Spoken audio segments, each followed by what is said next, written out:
باللہ من الشیطان الرجیم بسم اللہ الرحمن الرحیم۔ اعتکاف کے تمام ضروری مسائل و فضائل۔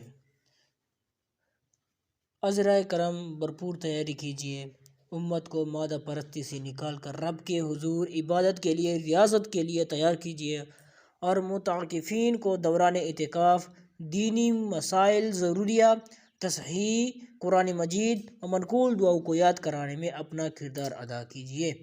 وہ وقت دور نہیں، آج اگر آپ کی مسجد میں 5 افراد ہیں معتکفین تو اگلے 10 سال ہوں گے انشاءاللہ، یعنی اگلے سال 10 ہوں گے۔ حضرات گرامی، اعتکاف کیا ہے؟ اعتکاف اعتکافہ عربی زبان میں کسی مکان میں بند ہونے کو کہتے ہیں، اور شریعت کی اصطلاح میں اعتکاف کہتے ہیں مسجد میں ٹھہرنا روزے اور اعتکاف کی نیت کے ساتھ۔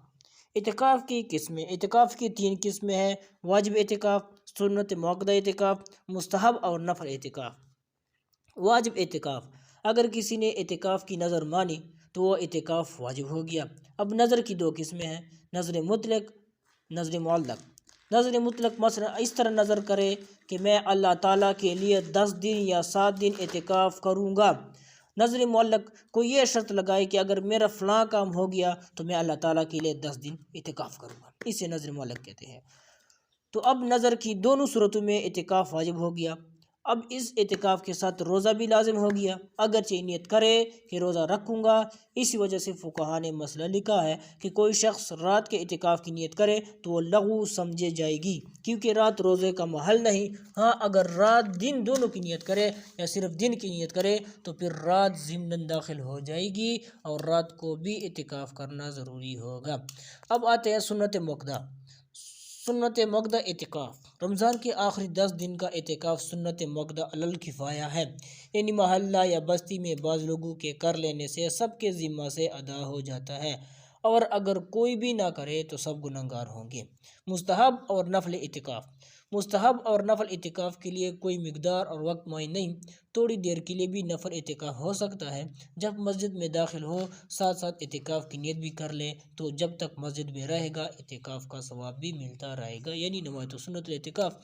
نیت دل میں ہوتی ہے، دل میں یہ عزم کر لے کہ جب تک میں مسجد کے اندر ہوں اعتکاف کی نیت کرتا ہوں۔ زبان سے نیت کرنا فرض اور ضروری نہیں کہ اصل نیت دل کے ارادے کا نام ہے، ہاں زبان سے بھی کہہ لے تو بہتر ہے۔ مسجد میں داخل ہوتے ہوئے اس طرح داخل ہوں کہ دایاں پاؤں پہلے مسجد میں رکھے اور دعا پڑھے: بسم اللہ والصلاۃ والسلام علی رسول اللہ، اللہم افتح لی ابواب رحمتک۔ میرے پیارے نبی کی یہ سنت ہے۔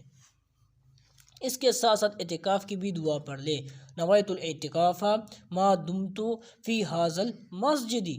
اعتکاف کے بڑی فضیلت ہے۔ دیکھو، اعتکاف کی فضائل میں سے ہے کہ حضرت عائشہ صدیقہ رضی اللہ تعالیٰ عنہ فرماتی ہے کہ حضور اکرم صلی اللہ علیہ وسلم نے فرمایا، جو ایمان کے ساتھ اور ثواب کی نیت سے اعتکاف کرے گا اس کے پچھلے گناہ معاف ہو جائیں گے۔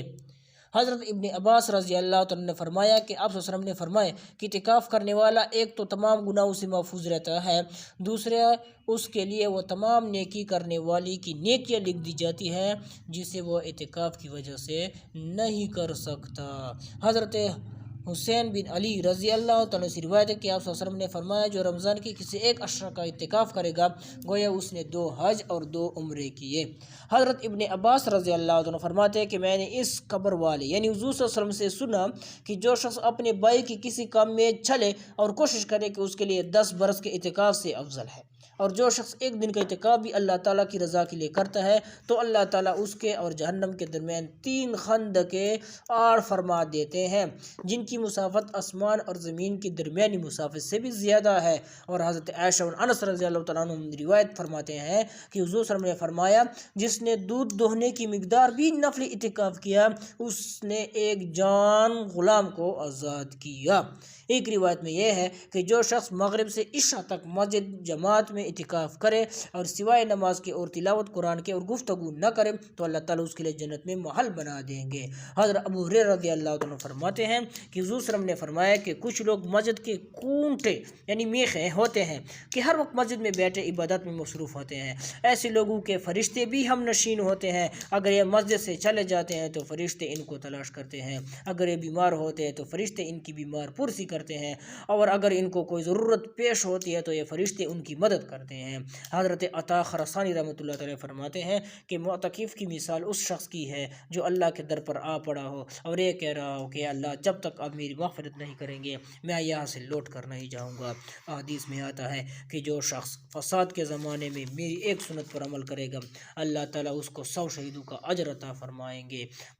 ملا علی قاری رحمۃ اللہ تعالیٰ نے مرکات میں لکھا ہے کہ فساد زمانہ سے مراد وہ زمانہ ہے کہ جب بدعات، جہالت اور نافرمانی غالب ہو، اور اعتکاف بھی حضور صلی اللہ علیہ وسلم کی دائمی سنت ہے، لہذا جو شخص اس پر عمل کرے گا انشاءاللہ اس کو یہ مذکورہ ثواب حاصل ہوگا۔ حضور صلی اللہ علیہ وسلم کا اعتکاف، آپ صلی اللہ علیہ وسلم نے عشر اولیٰ کا بھی اعتکاف کیا۔ حضرت ام سلمہ رضی اللہ عنہ فرماتی ہے کہ آپ صلی اللہ علیہ وسلم نے پہلے عشر کا اعتکاف فرمایا، پھر دوسرے کا، اس کے بعد تیسرے عشر کا بھی اعتکاف فرمایا۔ آپ صلی اللہ علیہ وسلم نے 20 دن کا بھی اعتکاف کیا ہے۔ حضرت رضی اللہ عنہ روایت ہے کہ آپ صلی اللہ علیہ وسلم ہر رمضان میں ایک عشر کا اعتکاف کیا کرتے تھے، اور جس سال آپ صلی اللہ علیہ وسلم کی وفات ہوئی اس سال آپ صلی اللہ علیہ وسلم نے 20 دن کا اعتکاف کیا۔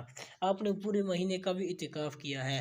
حضرت ابو سعید خدری رضی اللہ عنہ فرماتے ہیں کہ نبی کریم صلی اللہ علیہ وسلم نے رمضان مبارک کے پہلے عشر کا بھی اعتکاف فرمایا، پھر ترکی خیمہ سے جس میں اعتکاف فرما رہے تھے سر باہر نکال کر ارشاد فرمایا، میں نے پہلے عشرے کا اعتکاف شب قدر کی تلاش میں اور اس کے اہتمام کی وجہ سے کیا تھا، پھر اسی وجہ سے دوسرے عشر میں بھی کیا، پھر مجھے کسی بتانے والے فرشتے نے بتایا کہ وہ رات آخر عشرہ میں ہے، لہٰذا جو لوگ میرے ساتھ اعتکاف کر رہے ہیں وہ آخر عشرہ میں بھی اعتکاف کرے۔